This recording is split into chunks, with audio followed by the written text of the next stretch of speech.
नमस्ते, I am x learner पर आपका स्वागत है। जिसे पुकारे वो पहुंचे गंगा किनारे, मकर मैली तू गंगा, तन धोए मन। गंगा नदी के सबसे बड़े और दुखद विरोधाभास को समझते हैं। निरंतर यहाँ से कचरा डालते रहते हैं माई यमुना के अंदर। ये जो ब्रिजों के ऊपर देख रहे हैं ना आप, ये स्थिति अभी भी नहीं चेंज हो पाई, क्योंकि लोगों की मानसिकता ऐसी है जो अभी तक चेंज नहीं हो पाई। Ganga River, known as the Ganges under British rule, is one of the most revered waterways in the world and also one of the most polluted. करोड़ों लोग इसे देवी मानते हैं, है ना? आरती होती है, फूल चढ़ाए जाते हैं, हर हर गंगे के नारे लगाए जाते हैं। फिर भी ये दुनिया की सबसे प्रदूषित नदियों में से एक है। आज के माघ मेले में त्रिवेणी संगम में 165 लीटर देसी घी भी इसी तरह से नदी में चढ़ा दिया गया। एक तरफ गहरी आस्था और दूसरी तरफ भयानक प्रदूषण। ये चलो मंत्र ईश्वर वाचा, भगवावेश हाथ में खप्पर, ये दूध क्यों बहा रहे हैं? किसी प्यासे को पिला दें।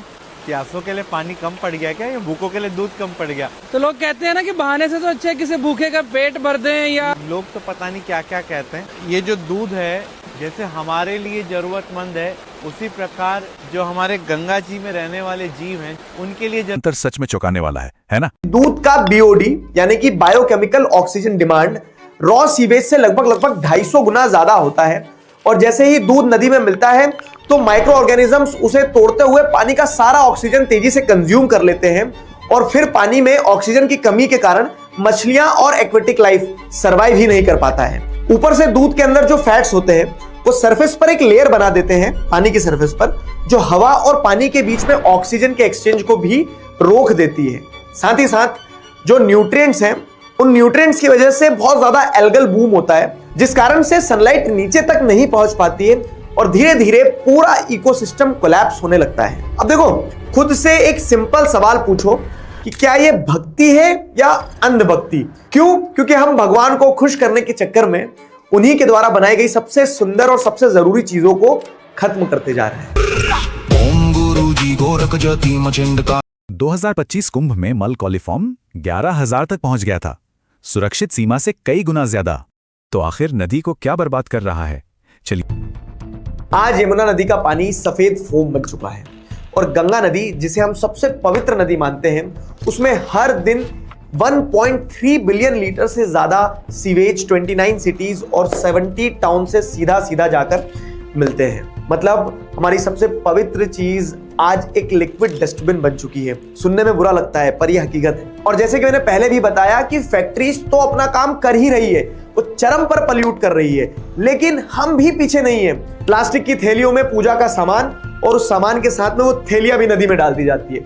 मूर्ति विसर्जन, कपड़े और राख सब कुछ नदियों में डालकर ऐसे चले जाते हैं जैसे ये नदियों में ही डालने के लिए बने थे। सिंपल सी बात है कि हम पूजा और आस्था के नाम पर नदियों को पॉइजन परोस रहे हैं। और एक बात जो शायद आपको भी सुनकर शॉक लगेगा कि आज के टाइम पर इंडिया की सबसे पोल्यूटेड रिवर गंगा रिवर या यमुना रिवर नहीं है, बल्कि चेन्नई की कोम रिवर है, जो कि ऑलमोस्ट मर चुकी है। ये वही 72 किलोमीटर लंबी नदी है जो एक टाइम पर साउथ इंडिया की थेम्स मानी जाती थी, लेकिन आज इंडस्ट्रियल डिस्चार्ज, डोमेस्टिक सीवेज और सॉलिड वेस्ट के नीचे दब चुकी है, विध्वंस हो चुका है इस नदी का।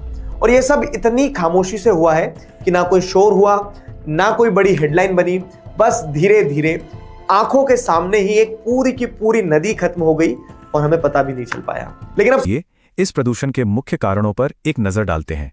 अंबर देखो, एक टाइम था जब नदियां ही जीवन थी।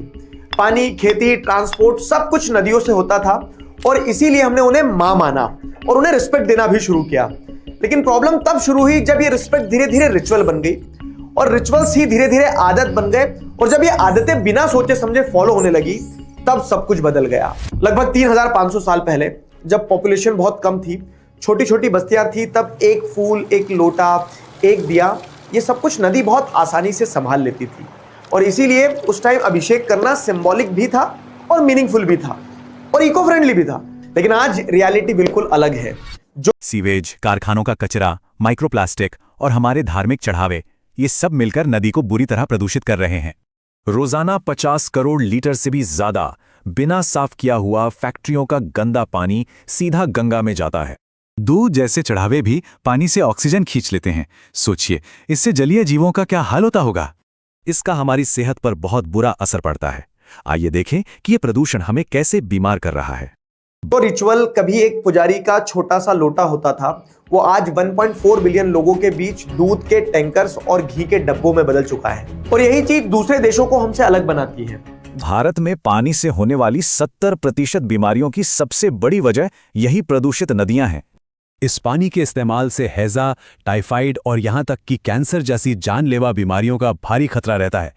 लेकिन नुकसान सिर्फ इंसानों का नहीं है, नदी में रहने वाले अनोखे जीवों का अस्तित्व भी अब खतरे में है। फैक्ट्रियों का क्रोमियम गंगा के सॉफ्ट शेल कछुए और मछलियों जैसी कई नाजुक प्रजातियों के लिए जहर बन चुका है। अच्छी खबर यह है कि बचाव प्रयासों से गंगा डॉल्फिन की आबादी 2009 के बाद से दुगनी हो गई है। इस बड़े संकट से निपटने के लिए सरकार ने नमामि गंगे मिशन शुरू किया। चलिए इस अभियान को समझते हैं। नदी की सफाई और बुनियादी ढांचे के लिए 2025 तक 42,000 करोड़ रुपए से ज्यादा पास किए गए हैं।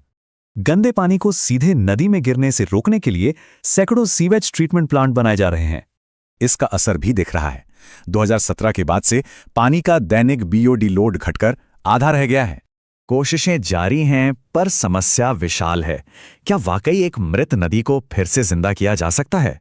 बाली, जो कि एक साउथ एशियन कंट्री है, वहां आज भी नदियों को पवित्र माना जाता है और वहां भी डेली पूजा होती है। लेकिन वहां चढ़ावा बहुत ही सिंपल और नेचुरल होता है।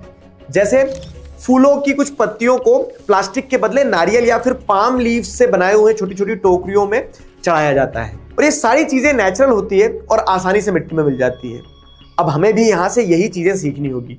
मैं ये नहीं कह रहा हूं कि सारे रिचुअल्स बंद कर दो, पर उन्हें थोड़ा अपडेट करना जरूरी है ताकि हमारी नदियों को भी हम सेफ रख सके। बिल्कुल, लंदन की थेम्स नदी एक मिसाल है जहां सख्त नियमों ने मृत नदी को फिर से जिंदा कर दिया। अजीब विडंबना है, भारत की चंबल नदी आज भी साफ है क्योंकि लोग इसे श्रापित मानकर वहां कचरा नहीं फेंकते। नदी को बचाने के लिए सख्त नीतियां, बायोडिग्रेडेबल चढ़ावे और हमारे अपने व्यवहार में तुरंत बदलाव लाना बहुत जरूरी है। अब सोचिए, सच्ची श्रद्धा क्या है? सिर्फ अनुष्ठान करना या इस पवित्र नदी की असल में सुरक्षा और सफाई करना? ये एक्सप्लेनर यहीं खत्म होता है। याद रखिए, हमारी छोटी छोटी आदतें ही इस महत्वपूर्ण पारिस्थितिकी तंत्र को बचा सकती हैं। घट में जोत है, जोत में घट, जो खोजे बाहर वो भीतर ही बसे।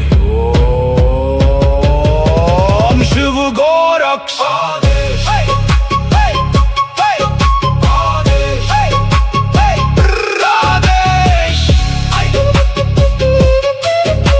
आदेश,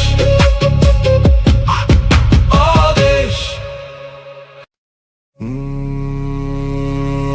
माया लेके आए मच्छिंदर, झोली में युग भस्म अंबर, रुद्रमाला वैराग्य छाया, भोग मोक्ष का भेद दिखाया। नाथ पंथ के दादा गुरु, काया पलटे सत्य शुरू, अलख निरंजन आदेश, एक ही संदेश। काल कर्म क्लेश भस्म जोगी निर्विशेष, आदेश, आदेश।